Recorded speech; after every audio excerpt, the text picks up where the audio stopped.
The joint session will come to order.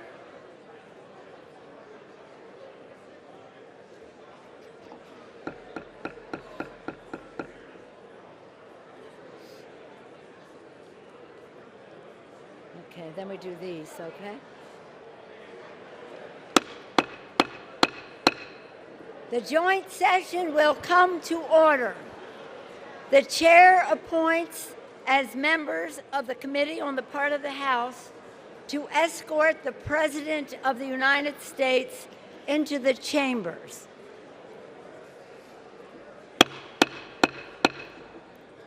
The gentleman from Maryland, Mr. Hoyer. The gentleman from South Carolina, Mr. Clyburn. The gentleman from the gentlewoman from Massachusetts, Ms. Clark. The gentleman from New York, Mr. Jeffries. The gentleman from New York, Mr. Sean Patrick Maloney. The gentlewoman from Ohio, Ms. Capter. The gentlewoman from Delaware, Ms. Blunt Rochester. The gentleman from California, Mr. McCarthy. The gentleman from Louisiana, Mr. Scalise. The gentlewoman from New York, Ms. Stefanik. The gentleman from Louisiana, Mr. Mike Johnson. The gentleman from Alabama, Mr. Palmer. The gentleman from Oklahoma, Mr. Cole. The gentlewoman from Indiana, Ms. Spartz.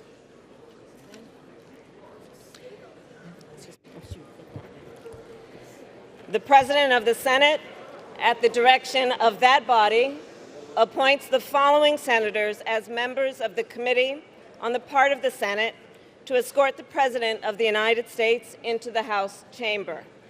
The Senator from New York, Mr. Schumer. The Senator from Vermont, Mr. Leahy. The Senator from Illinois, Mr. Durbin. The Senator from Michigan, Ms. Snapanow. The Senator from Minnesota, Ms. Klobuchar. The Senator from Wisconsin, Ms. Baldwin. The Senator from Kentucky, Mr. McConnell.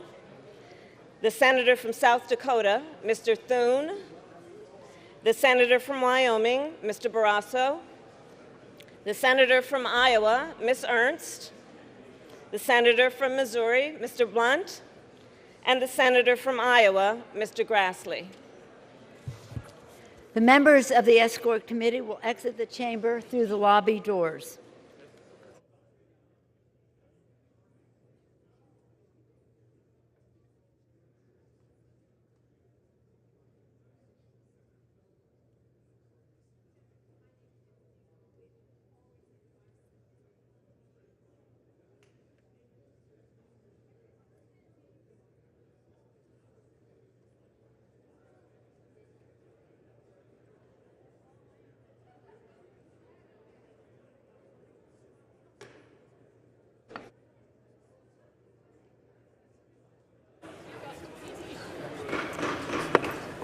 Madam Speaker, the Dean of the Diplomatic Corps.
Madam Speaker, the Chief Justice and Associate Justices of the Supreme Court.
Madam Speaker, the President's Cabinet.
President of the United States.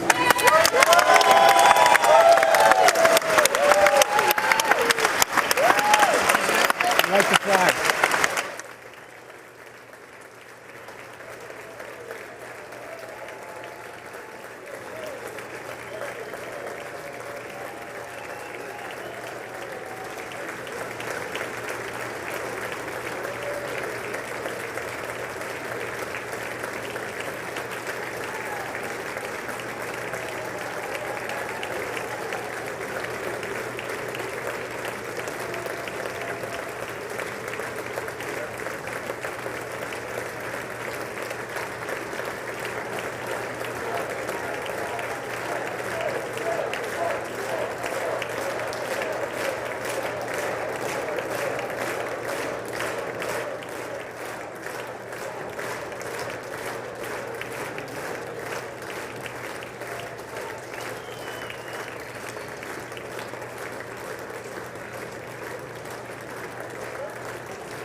Members of Congress, I have the high privilege and distinct honor of presenting to you the President of the United States.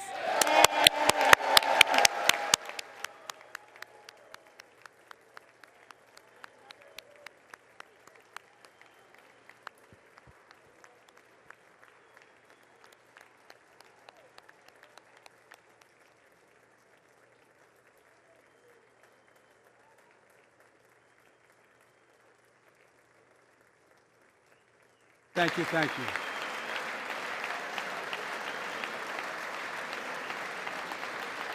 Thank you all very much. Thank you, General. Thank you. Thank you. Thank you all very, very much. Thank you. Please. Thank you so much. Madam Speaker, Madam Vice President, our First Lady and Second Gentleman, members of Congress and the Cabinet, Justices of the Supreme Court, my fellow Americans. Last year, COVID-19 kept us apart. This year, we're finally together again. Tonight,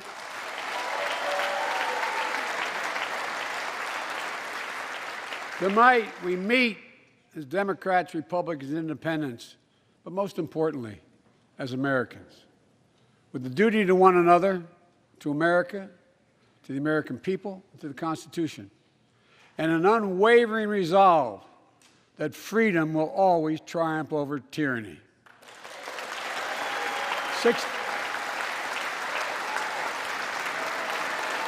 Thank you.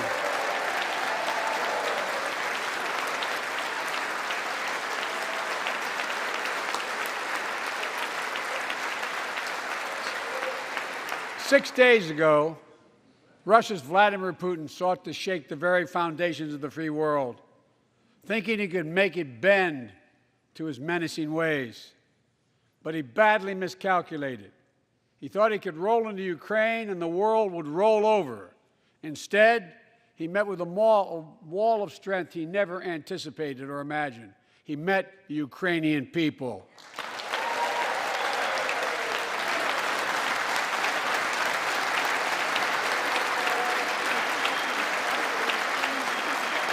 From President Zelensky to every Ukrainian, their fearlessness, their courage, their determination literally inspires the world. Groups of citizens blocking tanks with their bodies, everyone from students to retirees to teachers, turned soldiers defending their homeland. And in this struggle, President Zelensky said in his speech to the European Parliament, "Light will win over darkness." The Ukrainian ambassador to the United States is here tonight, sitting with the First Lady. Let each of us, if you're able to stand and send an unmistakable signal to the world of Ukraine. Thank you. Thank you, thank you, thank you.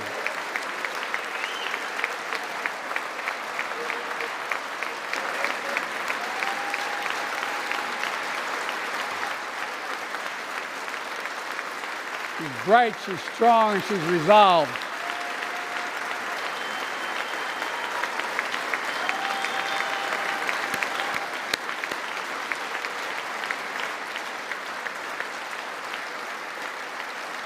Yes, we, the United States of America, stand with the Ukrainian people. Throughout our history, we've learned this lesson. When dictators do not pay a price for their aggression, they cause more chaos. They keep moving, and the cost, the threats to America and America to the world keeps rising. That's why the NATO alliance was created, to secure peace and stability in Europe after World War II. The United States is a member, along with 29 other nations. It matters. American diplomacy matters. American resolve matters. Putin's latest attack on Ukraine was premeditated and totally unprovoked. He rejected repeated efforts at diplomacy. He thought the West and NATO wouldn't respond. He thought he could divide us at home, in this chamber, in this nation. He thought he could divide us in Europe as well. But Putin was wrong. We are ready. We are united, and that's what we did. We stayed united. We prepared extensively and carefully. We spent months building coalitions of other freedom-loving nations in Europe and the Americas, from America to the Asian and African continents, to confront Putin. Like many of you, I spent countless hours unifying our European allies. We shared with the world in advance what we knew Putin was planning and precisely how we would try to falsify and justify his aggression. We countered Russia's lies with the truth. And now that he's acted, the free world is holding him accountable, along with 27 members of the European Union, including France, Germany, Italy, as well as countries like the United Kingdom, Canada, Japan, Korea, Australia, New Zealand, and many others, even Switzerland, are inflicting pain on Russia and supporting the people of Ukraine. Putin is now isolated from the world more than he has ever been. Together,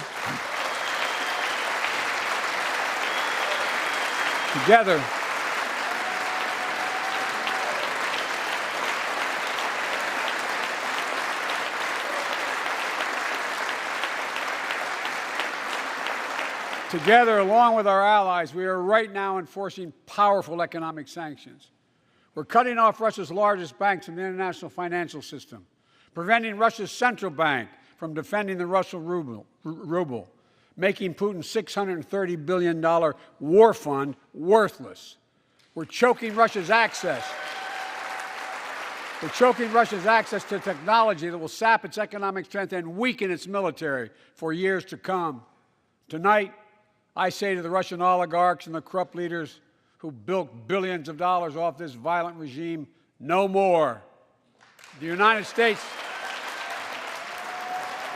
I mean it.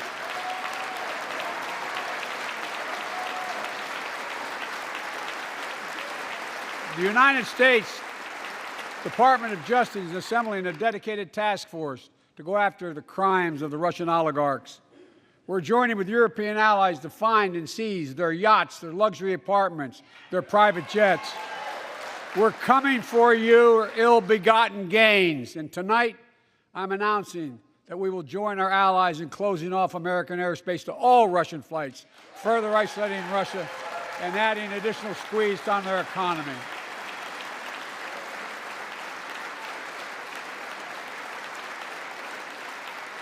He has no idea what's coming. The ruble has already lost 30% of its value.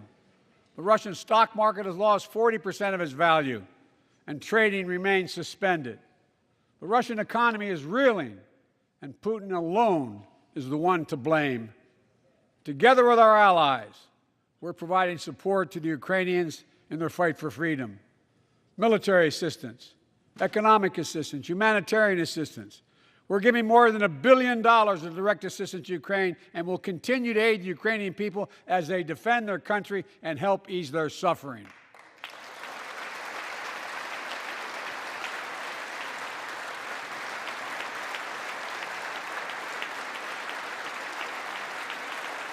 But let me be clear, our forces are not engaged and will not engage in the conflict with Russian forces in Ukraine. Our forces are not going to Europe to fight Ukraine, but to defend our NATO allies in the event that Putin decides to keep moving west. For that purpose, we have mobilized American ground forces, air squadrons, ship deployments to protect NATO countries including Poland, Romania, Latvia, Lithuania, and Estonia. And as I've made crystal clear, the United States and our allies will defend every inch of territory that is NATO territory with the full force of our collective power. Every single inch.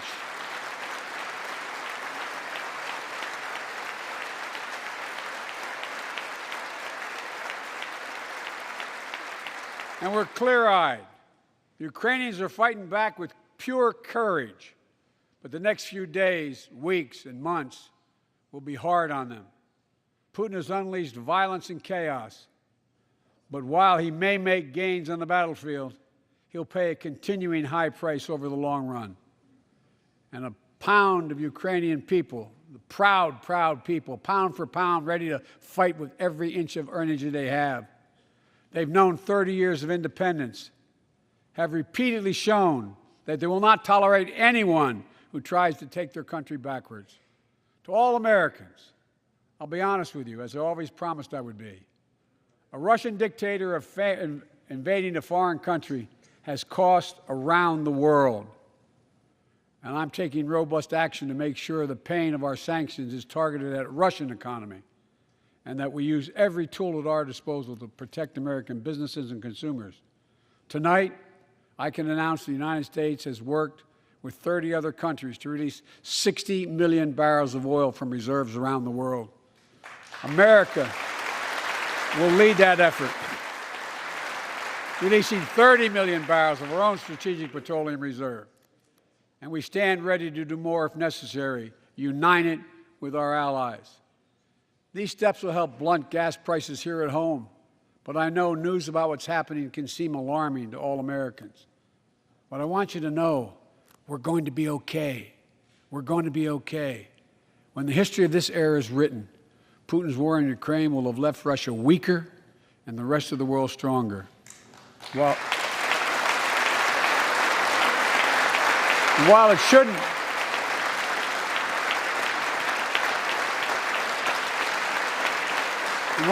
have taken something so terrible for people around the world to see what's at stake, now everyone sees it clearly. We see the unity among leaders of nations, a more unified Europe, a more unified West. We see unity among the people who are gathering in cities and large crowds around the world, even in Russia, to demonstrate their support for the people of Ukraine. In the battle between democracy and autocracies, democracies are rising to the moment, and the world is clearly choosing the side of peace and security. This is the real test. And it's going to take time. So let us continue to draw inspiration from the iron will of the Ukrainian people. To our fellow Ukrainian Americans who forged the deep bond that connects our two nations, we stand with you. We stand with you. Putin may circle Kyiv with tanks, but he'll never gain the hearts and souls of the Iranian people. He'll never extinguish their love of freedom and he will never, never weaken the resolve of the free world.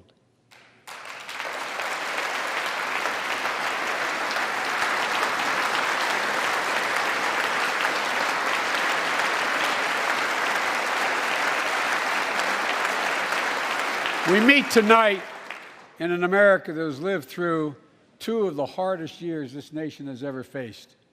The pandemic has been punishing, and so many families are living paycheck to paycheck, struggling to keep up with the rising cost of food, gas, housing, and so much more. I understand, like many of you did. My dad had to leave his home in Scranton, Pennsylvania to find work. So like many of you, I grew up in a family when the price of food went up, it was felt throughout the family. It had an impact. That's when one of the first things I did as president was fight to pass the American Rescue Plan. Because people were hurting, we needed to act, and we did. Few pieces of legislation have done more at a critical moment in our history to lift us out of a crisis. It fueled our efforts to vaccinate the nation and combat COVID-19. Delivered immediate economic relief to tens of millions of Americans. It helped put food on the table. Remember those long lines of cars waiting for hours just to get a box of food put in their trunk. It cut the cost of health care insurance. And as my dad used to say, it gave the people just a little bit of breathing room. Unlike the $2 trillion tax cut passed in the previous administration that benefited the top 1% of Americans, the American Rescue Plan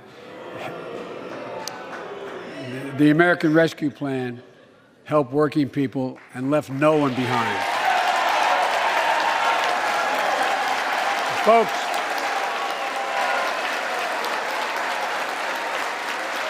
and it worked. It worked.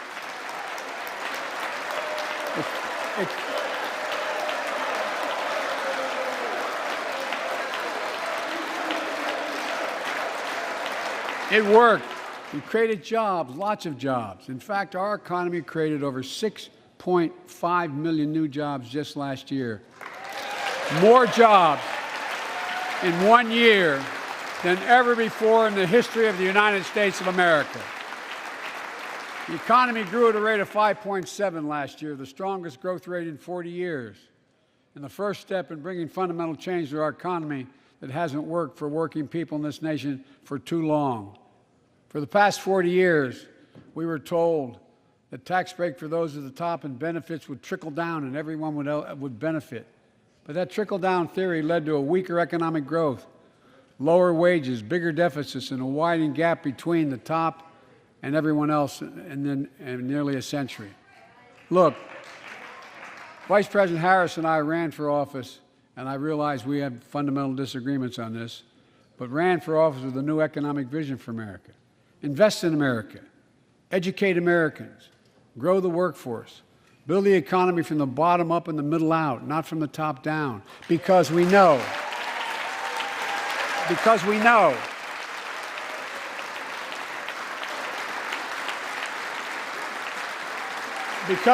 when the middle class grows, the poor have a way up and the wealthy do very well.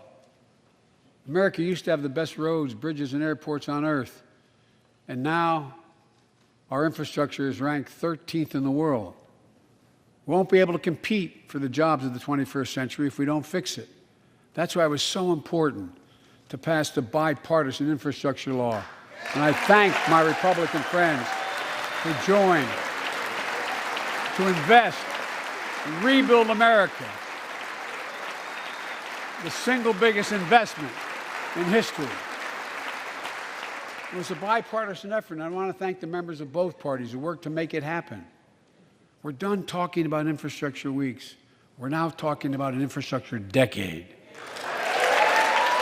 And look, it's going to transform America, to put us on a path to win the economic competition of the 21st century that we face with the rest of the world, particularly China. I've told Xi Jinping it's never been a good bet to bet against the American people. We'll create good jobs for millions of Americans, modernizing roads, airports, ports, waterways, all across America. And we'll do it to withstand the devastating effects of climate change and promote environmental justice. We'll build a national network of 500,000 electric vehicle charging stations. Begin to replace the poisonous lead pipes so every child, every American has clean water to drink at home and at school. We're going to provide affordable, high-speed internet for every American, rural, suburban, urban, and tribal communities. 4,000 projects have already been announced. Many of you have announced them in your districts. And tonight, I'm announcing that this year, we will start fixing over 65,000 miles of highway and 1,500 bridges in disrepair. And folks,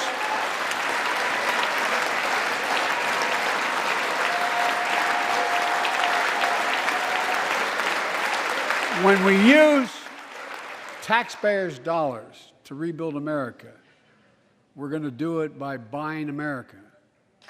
Buy American products. Support American jobs.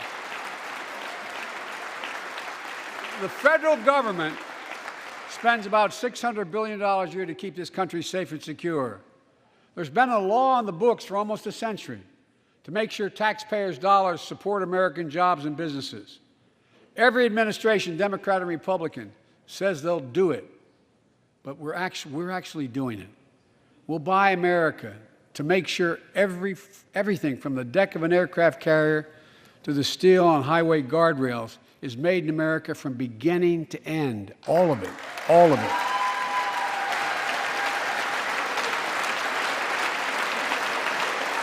But folks,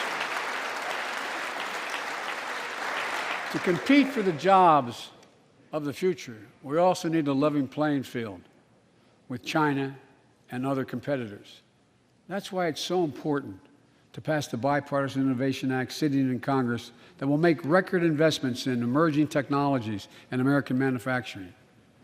We used to invest almost 2% of our GDP in research and development. We don't now. China is. Let me give you one example why it's so important to pass. If you travel 20 miles east of Columbus, Ohio, you'll find 1,000 empty acres of land. It won't look like much, but if you stop and look closely, you'll see a field of dreams, the ground on which America's future will be built. That's where Intel, the American company that helped build Silicon Valley, is going to build a $20 billion semiconductor megasite, up to 8 state-of-the-art factories in one place, 10,000 new jobs. And in those factories, the average job about $135,000 a year. Some of the most sophisticated manufacturing in the world to make computer chips the size of a fingertip that power the world in everyday lives. From smartphones, technology, the internet, technology is yet to be invented. But that's just the beginning. Intel CEO Pat Gelsinger, who is here tonight. I don't know where Pat is. Pat, there you go, Pat. Stand up.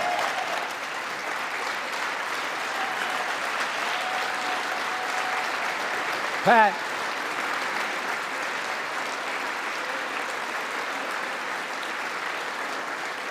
came to see me, and he told me they're ready to increase their investment from $20 billion to $100 billion. That would be the biggest investment in manufacturing in American history. And all they're waiting for is for you to pass this bill. So let's not wait any longer. Send it to my desk. I'll sign it. And we'll really take off in a big way. And folks, Intel is not alone. There's something happening in America. Just look around and you'll see an amazing story. The rebirth of pride that comes from stamping products made in America. The revitalization of American manufacturing. Companies are choosing to build new factories here when just a few years ago they would have gone overseas. That's what's happening. Ford is investing $11 billion in electric vehicles, creating 11,000 jobs across the country. GM is making the largest investment in its history, $7 billion to build electric vehicles, creating 4,000 jobs in Michigan. All told, 369,000 new manufacturing jobs were created in America last year alone. Folks,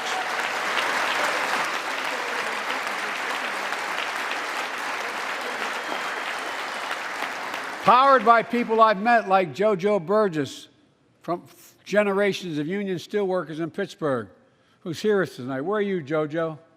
There you go. Thanks, buddy. As Ohio Senator Sherrod Brown says,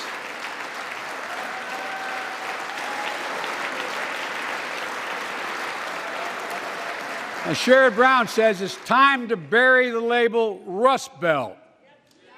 It's time to see what used to be called the Rust Belt become the home of a significant resurgence of manufacturing. And with all the bright spots in our economy, record job growth, higher wages, too many families are struggling to keep up with their bills. Inflation is robbing them of gains they thought otherwise they would be able to feel. I get it. That's why my top priority is getting prices under control. Look, our economy roared back faster than almost anyone predicted, but the pandemic meant that businesses had a hard time hiring enough people because of the pandemic to keep up production in their factories. So you didn't have people making those beams that went into buildings because they were out. The factory was closed. The panic also disrupted the global supply chain. Factories close. When that happens, it takes longer to make goods and get them to the warehouses, to the stores, and prices go up. Look at cars last year. 1/3 of all the inflation was because of automobile sales. There weren't enough semiconductors to make all the cars that people wanted to buy. And guess what? Prices of automobiles went way up, especially used vehicles as well. And so we have a choice. One way to fight inflation is to drive down wages and make Americans poorer. I think I have a better idea to fight inflation. Lower your costs, not your wages. And folks,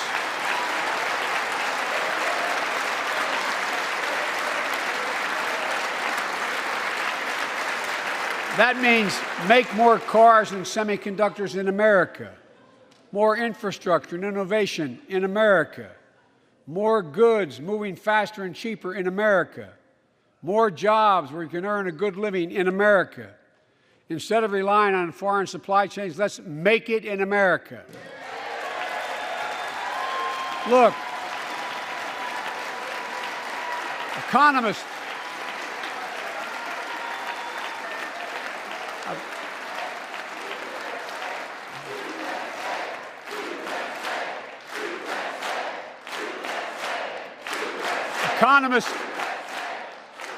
call this increasing the productive capacity of our economy. I call it building a better America. My plan to fight inflation will lower your cost and lower the deficit. 17 Nobel laureates in economics said my plan will ease long-term inflationary pressures. Top business leaders, and I believe most Americans support the plan. And here's the plan. First, cut the cost of prescription drugs. We pay more for the same drug produced by the same company in America than any other country in the world. Just look at insulin. 1 in 10 Americans has diabetes. In Virginia, I met a 13-year-old boy, the handsome young man standing up there, Joshua Davis. He and his dad both have type 1 diabetes, which means they need insulin every single day. Insulin costs about $10 a vial to make. That's what it costs the pharmaceutical company. But drug companies charge families like Joshua and his dad up to 30 times that amount. I spoke with Joshua's mom. Imagine what it's like to look at your child who needs insulin to stay healthy and have no idea how in God's name you're going to be able to pay for it. what it does to your family, but what it does to your dignity, your ability to look your child in the eye, to be the parent you expect yourself to be. I really mean to think about that. That's what I think about. You know, yesterday, Joshua's here tonight, but yesterday was his birthday. Happy birthday, buddy, by the way. For Joshua and 200,000 other young people with type 1 diabetes, let's cap the cost of insulin at $35 a month so everyone can afford it. And drug companies will do very, very well, their profit margin. While we're at it, I know we have great disagreements on this floor with this. Let's let Medicare negotiate the price of prescription drugs.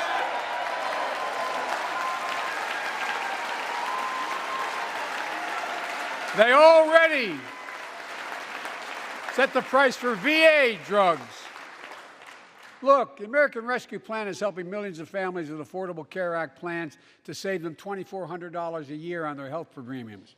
Let's close the coverage gap and make these savings permanent. And second, let's cut energy costs for families, an average of $500 a year by combating climate change. Let's provide an investment tax credits to weatherize your home and your business, to be energy efficient and get a tax credit for it. Double America's clean energy production in solar, wind, and so much more. Lower the price of electric vehicles, saving another $80 a month that you're not going to have to pay at the pump. Folks,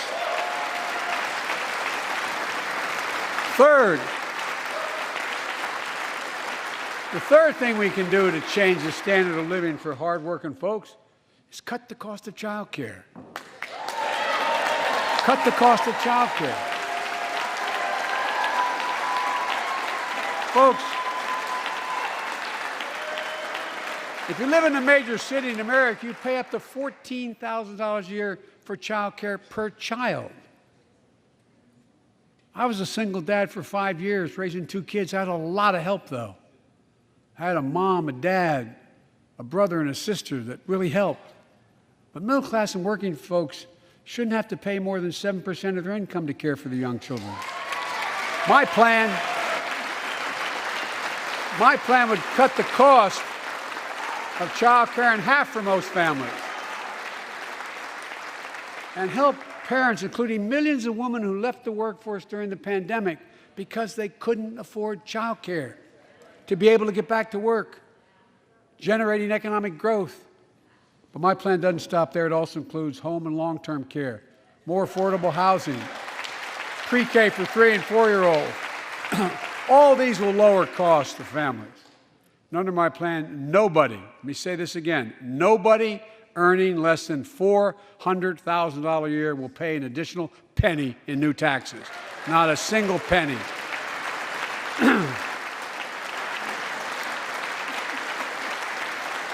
I may be wrong, but my guess is if we took a secret ballot in this floor, that we'd all agree that the present tax system ain't fair. We have to fix it.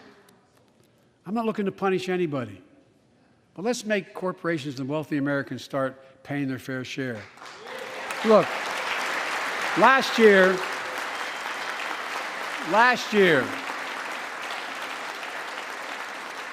and like Chris Coons and Tom Carper and my distinguished Congresswoman, we come from the land of corporate America. There are more corporations incorporated in America than every other state in America combined. And I still won 36 years in a row. The point is, even they understand they should pay just a fair share. Last year, 55 of the Fortune 500 companies earned $40 billion in profit and paid 0 in federal taxes. Now look, it's not fair. That's why I proposed a 15% minimum tax rate for corporations. And that's why in the G7 and other meetings overseas, I was able to be somewhat helpful. 130 countries agree on a global minimum tax rate. So companies can't get out of paying their taxes at home by shipping jobs and factories overseas. It'll raise billions of dollars. That's why I propose closing loopholes for the very wealthy who pay a lower tax rate than a teacher and a firefighter. So that's my plan, but we'll go in more detail later. We will grow the economy, lower the cost of families. So what are we waiting for? Let's get this done. We all know we've got to make changes. Folks,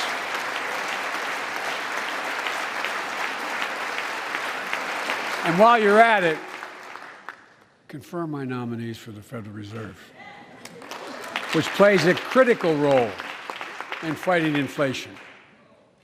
My plan will not only lower costs and give families a fair shot, it will lower the deficit. The previous administration not only ballooned the deficit with those tax cuts for the very wealthy and corporations, it undermined the watchdogs, the job of those to keep pandemic relief funds being wasted. Remember we had those debates about whether or not those watchdogs should be able to see every day how much money was being spent, where was it going to the right place? But in my administration, the watchdogs are back. And we're going to go after the criminals who stole billions of relief money meant for small business and millions of Americans. Tonight, I'm announcing that the Justice Department will soon name a chief prosecutor for pandemic fraud.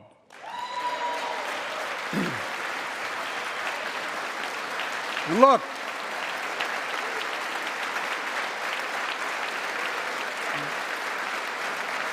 I think we all agree, thank you. By the end of this year, the deficit will be down to less than half of what it was before I took office. The only president ever to cut the deficit by more than $1 trillion in a single year. Lowering your cost also meant demanding more competition. I'm a capitalist, but capitalism without competition is not capitalism. Capitalism without competition is exploitation. It drives up profits. And corporations have to compete. Their profits go up and your prices go up when they don't have to compete. Small businesses and family farmers and ranchers, I need not tell some of my Republican friends from those states. Guess what? You got 4 basic meat packing facilities. That's it. You play with them or you don't get to play at all. And you pay a hell of a lot more. A hell of a lot more because there's only 4. See what's happening with ocean carriers moving goods in and out of America. During the pandemic, about half a dozen or less foreign-owned companies raised prices by as much as 1,000% and made record profits. Tonight, I'm announcing a crackdown on those companies overcharging American businesses and consumers. And folks,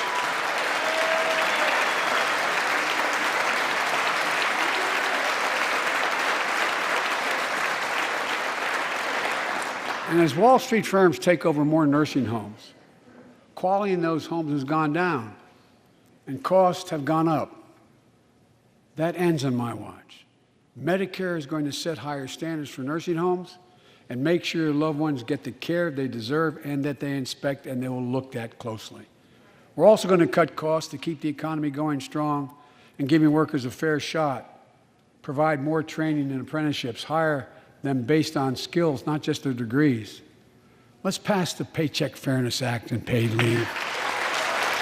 Raise the minimum wage to $15 an hour and extend the child tax credit so no one has to raise a family in poverty. Let's increase Pell Grants, increase our historic support for HBCUs, and invest in what Jill, our First Lady who teaches full-time, calls America's best-kept secret, community colleges. Look, let's pass the PRO Act. When a majority of workers want to form a union, they shouldn't be able to be stopped. When we invest in our workers and we build an economy from the bottom up and the middle out together, we can do something we haven't done in a long time, build a better America. For more than 2 years, COVID has impacted every decision in our lives and the life of this nation. And I know you're tired, frustrated, and exhausted. That doesn't even count the close to 1 million people who sit at a dining room table or a kitchen table and look at an empty chair because they lost somebody. But I also know this, because of the progress we've made, because of your resilience and the tools that we have been provided by this Congress. Tonight I can say we're moving forward safely back to more normal routines. We've reached a new moment in the fight against COVID-19, where severe cases are down to a level not seen since July of last year. Just a few days ago, the Center for Disease Control and Prevention issued a new mask guidelines. Under the new guidelines, most Americans and most of the country can now go mask-free. And based on projections, more of the country will reach that point across the next couple of weeks. And thanks to the progress we've made in the past year, COVID-19 no longer need control our lives. I know some are talking about living with COVID-19, but tonight I say that we never will just accept living with COVID-19. We'll continue to combat the virus as we do other diseases. And because this virus mutates and spreads, we have to stay on guard. And here are 4 common sense steps as we move forward safely, in my view. First, stay protected with vaccines and treatments. We know how incredibly effective vaccines are. If you're vaccinated and boosted, you have the highest degree of protection. And we'll never give up on vaccinating more Americans. Now, I know parents with kids under 5 are eager to see their vaccines authorized for their children. Scientists are working hard to get that done. We'll be ready with plenty of vaccines if and when they do. We're all ready. We are also ready with antiviral treatments. If you get COVID-19, the Pfizer pill reduces your chances of ending up in the hospital by 90%. I've ordered more pills than anyone in the world has. Pfizer is working overtime to get us 1 million pills this month and more than double that next month. And now we're launching the Test to Treat initiative. So people can get tested at a pharmacy, and if they prove positive, receive the antiviral pills on the spot at no cost. And folks, if you're immunocompromised or have some other vulnerability, we have treatments and free high-quality masks. We're leaving no one behind or ignoring anyone's needs as we move forward. On testing, we've made hundreds of millions of tests available, and you can order them for free to your doorstep. And we've already ordered free tests. If you already ordered free tests tonight, I'm announcing you can order another group of tests. Go to covidtest.gov starting next week, and you can get more tests. Second, we must prepare for new variants. Over the past, we've gotten much better at detecting new variants. If necessary, we'll be able to develop new vaccines within 100 days instead of maybe months or years. And if Congress provides the funds we need, we'll have new stockpiles of tests, masks, pills ready if needed. I can't promise a new variant won't come, but I can promise you we'll do everything within our power to be ready if it does. Third,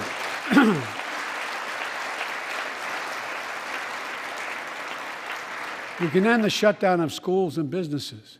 We have the tools we need. It's time for America to get back to work and fill our great downtowns again with people. People working from home can feel safe and begin to return to their offices. We're doing that here in the federal government. The vast majority of federal workers will once again work in person. Our schools are open. Let's keep it that way. Our kids need to be in school.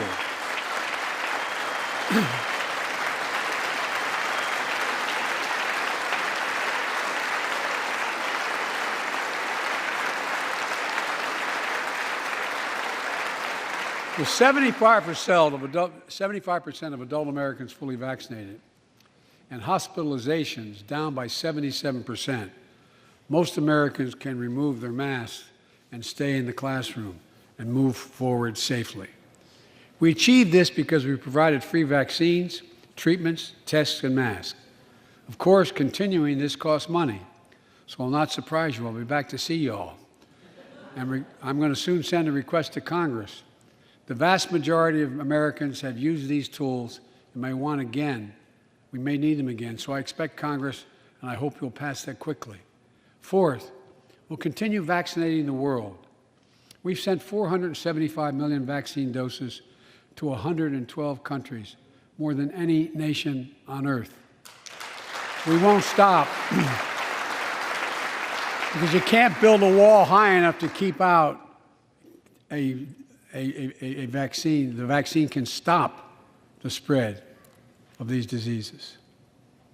You know, we've lost so much in COVID-19. Time with one another. The worst of all, the loss of life. Let's use this moment to reset. So stop looking at COVID as a partisan dividing line. See it for what it is, a god-awful disease. Let's stop seeing each other as enemies and start seeing each other for who we are, fellow Americans. Look,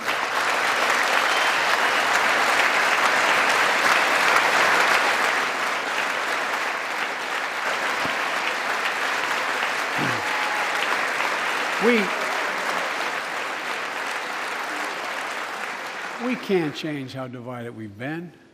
It was a long time in coming. But we can change how to move forward on COVID-19 and other issues that we must face together. I recently visited New York City Police Department days after the funerals of Officer Wilbur Mora and his partner, Officer Jason Rivera. They were responding to a 9/11 call when a man shot and killed them with a stolen gun. Officer Moore was 27 years old. Officer Rivera was 22 years old. Both Dominican Americans who grew up in the same streets that they later chose to patrol as police officers. I spoke with their families, and I told them that we were forever in debt for their sacrifices and will carry on their mission to restore the trust and safety of every community deserves. Like some of you that have been around for a while, I've worked with you on these issues for a long time. I know what works. Investigating crime prevention and community policing, cops who walk the beat, who know the neighborhood, and who can restore trust and safety. Let's not abandon our streets or choose between safety and equal justice. Let's come together and protect our communities, restore trust, and hold law enforcement accountable. That's why the Justice Department has required body cameras, banned chokeholds, and restricted no-knock warrants for its officers. That's why the American Rescue Plan that you all provided $350 billion that cities, states, and counties can use to hire more police, invest in more proven strategies.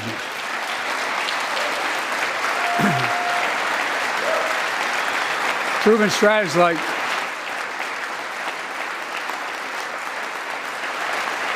strategies like community violence interruption, trusted messengers, breaking the cycle of violence and trauma, and giving young people some hope. We should all agree the answer is not to defund the police, it's to fund the police. Fund them. Fund them.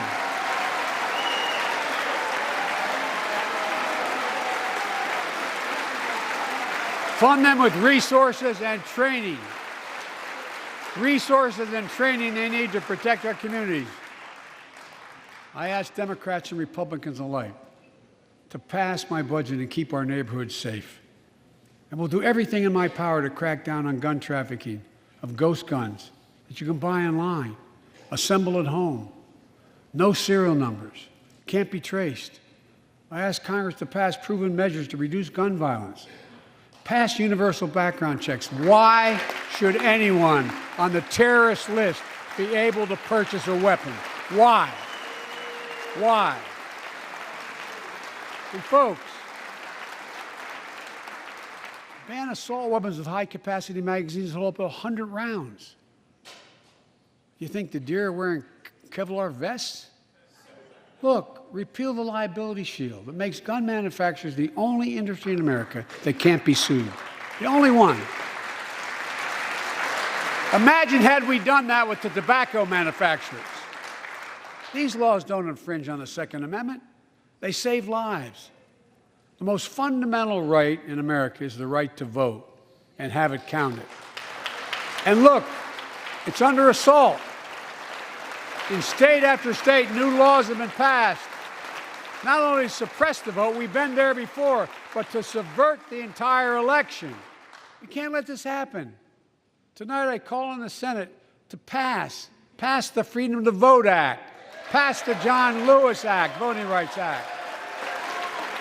And while you're at it, pass the Disclose Act so Americans know who's funding our elections. Look, tonight, I'd like to honor someone who dedicated his life to serve this country. Justice Breyer, an Army veteran, constitutional scholar, retiring Justice of the United States Supreme Court. Justice Breyer, thank you for your service. Thank you, thank you, thank you. I mean it. Get up, stand, let them see you. Thank you.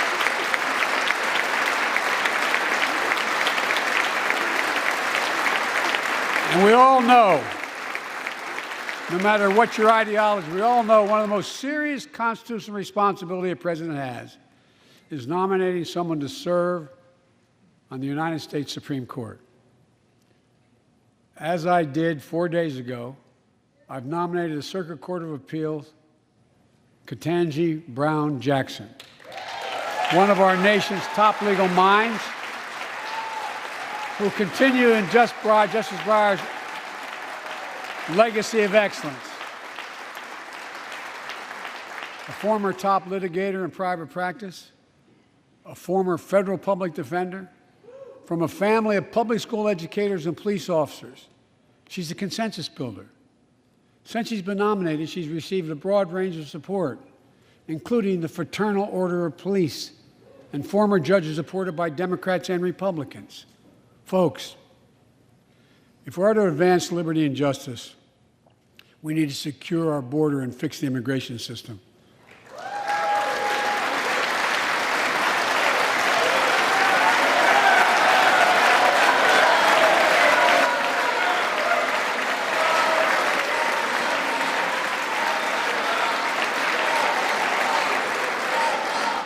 And as you might guess, I think we can do both.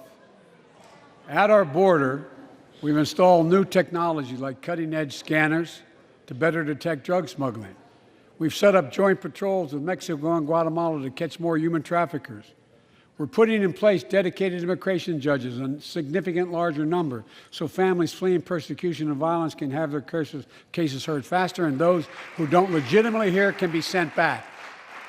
We're screening, we're securing commitments, and supporting partners in South and Central America to host more refugees and secure their own borders. We can do all this while keeping lit the torch of liberty that has led a generation of immigrants to this land, my forebears and many of yours. Provide a pathway to citizenship for dreamers, those with temporary status, farm workers, essential workers. Revise our laws so businesses have workers they need and families don't wait decades to reunite. It's not only the right thing to do, it's economically smart thing to do. That's why the immigration reform is supported by everyone from labor unions to religious leaders to the U.S. Chamber of Commerce. Let's get it done once and for all. Folks,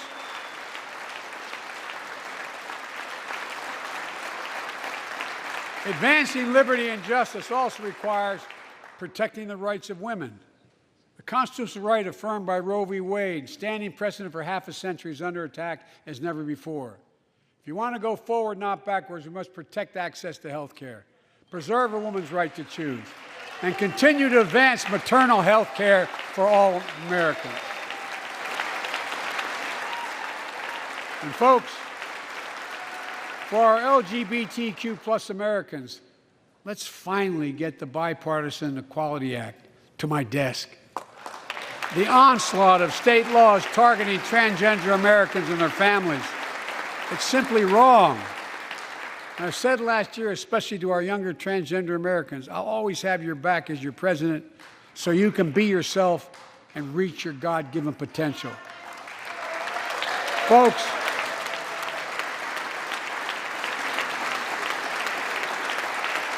as I've just demonstrated, while it often appears we do not agree, and that we do agree on a lot more things than we acknowledge.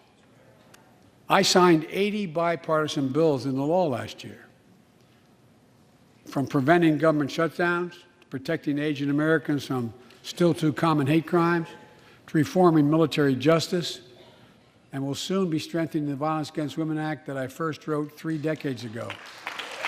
And it's important. It's important for us to show the nation we can come together and do big things.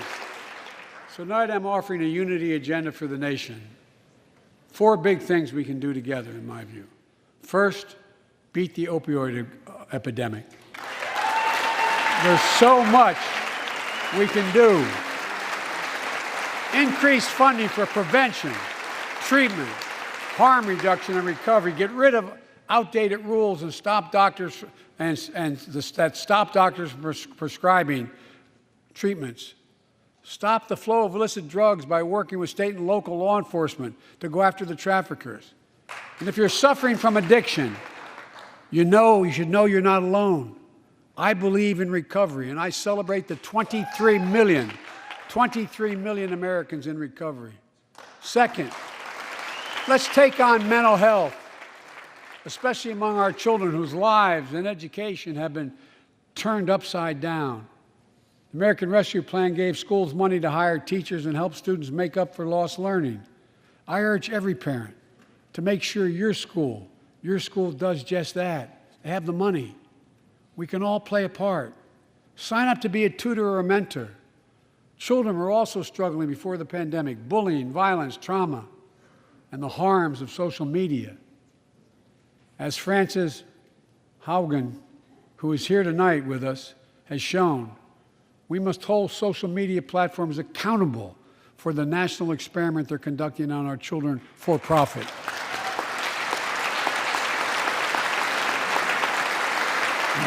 Folks, thank you. Thank you for the courage you showed. It's time to strengthen privacy protections, ban targeted advertising to children, demand tech companies stop collecting personal data on our children, and let's get all Americans the mental health services they need.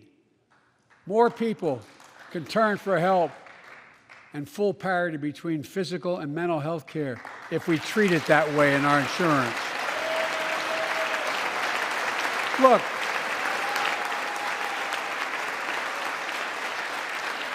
the third piece of that agenda is support our veterans.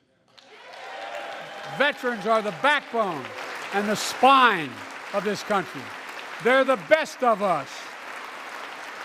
I've always believed that we have a sacred obligation to equip those we send to war and care for those in their family when they come home. My administration is providing assistance in job training, housing, and now helping lower-income veterans get VA care debt-free. And our troops in Iraq and Afghanistan have faced many dangers, one being stationed at bases breathing in toxic smoke from burn pits. Many of you have been there. I've been in and out of Iraq and Afghanistan over 40 times. These burn pits that incinerate waste, the waste of war, medical and hazardous material, jet fuel, and so much more. And they come home, many of the world's fittest and best trained warriors in the world. Never the same. Headaches, numbness, dizziness. A cancer that would put them in a flag-draped coffin. I know. One of those soldiers was my son, Major Bo Biden. I don't know for sure if the burn pit that he lived near, that his hooch was near in Iraq and earlier than that in Kosovo, is the cause of his brain cancer, the disease of so many other troops. But I am committed to find out everything we can, committed to military families like Danielle Robinson from Ohio, the widow of Sergeant First Class Heath Robinson. He was born a soldier, Army National Guard, combat medic in Kosovo and Iraq, stationed near Baghdad, just yards from burn pits the size of football fields. Danielle is here with us tonight. They love going to Ohio State football games.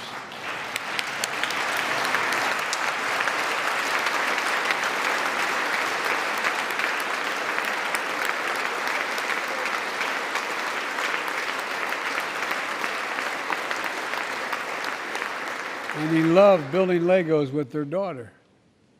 But cancer from prolonged exposure to burn pits ravaged Heath's lungs and body. Danielle says Heath was a fighter to the very end. He didn't know how to stop fighting, and neither did she. Through her pain, she found purpose to demand that we do better. Tonight, Danielle, we are going to do better. The VA is pioneering new ways of linking toxic exposure to disease, already helping more veterans get benefits. And tonight, I'm announcing we're expanding eligibility to veterans suffering from 9 respiratory cancers.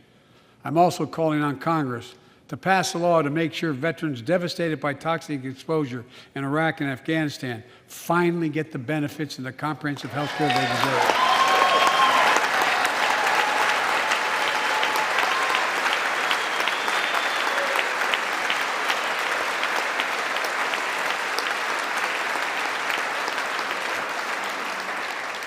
And fourth and last, let's end cancer as we know it. This is personal.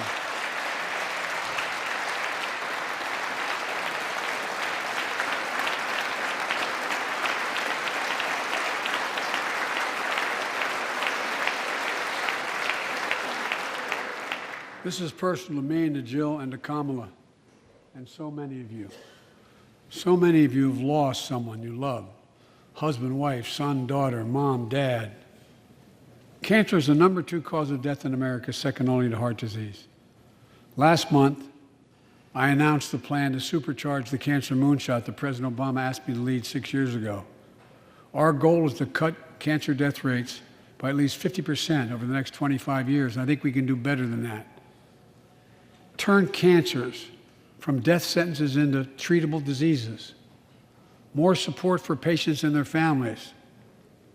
To get there, I call on Congress to fund what I call ARPA-H, Advanced Research Projects Agency for Health, patterned after DARPA in the Defense Department, projects that led in DARPA to the internet, GPS, and so much more that make our forces more safer and be able to wage war with more clarity. ARPA will have a singular purpose: to drive breakthroughs in cancer, Alzheimer's and diabetes, and more. A unity agenda for the nation. We can do these things. It's within our power, and I don't see a partisan edge to any one of those 4 things. My fellow Americans, tonight, we've gathered in this sacred space, a citadel of democracy, in this Capitol. Generation after generation of Americans have debated great questions amid great strife and have done great things. We fought for freedom, expanded liberty, debated totalitarianism and terror. We built the strongest, freest, and most prosperous nation the world has ever known. Now is the hour, our moment of responsibility, our test of resolve and conscience, of history itself. It is in this moment that our character of this generation is formed. Our purpose is found. Our future is forged. Well, I know this nation. We'll meet the test, protect freedom and liberty, expand fairness and opportunity, and we will save democracy. As hard as those times have been, I'm more optimistic about America today than I've been my whole life, because I see the future that's within our grasp, because I know there's simply nothing beyond our capacity. We're the only nation on earth that has always turned every crisis we've faced into an opportunity. The only nation that can be defined by a single word: possibilities. So on this night, on our 245th year as a nation, I've come to report on the state of the nation, the State of the Union.